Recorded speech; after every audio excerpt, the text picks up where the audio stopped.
An Ardmore celebrity is being recognized nationally for his over 30 years of experience working in the radio industry. News 12's Drew Yvonne tells us about his achievement and how he helps the next generation of youth in the community. The Spin Awards recognizes the best gospel music DJs around the country. And this year they're recognizing Ardmore's very own Cedric Bailey as radio announcer of the decade. This award has never been done before, radio announcer of the decade, and I'm working on my 4th decade of being a radio announcer and former radio, television sports reporter and news reporter. So it was just amazing.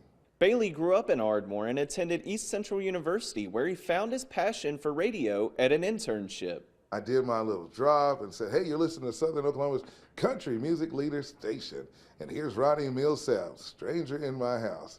And my teacher looked at me and she said, was that you? You just did that? And I said, yes. And Miss Thomas told me right then, she says, you're going to be successful. Following graduation, Bailey spent most of the next 30 years in Texas and Oklahoma, announcing for several radio stations and calling professional sports games before coming back home in 2018. I just wanted to start life all over again.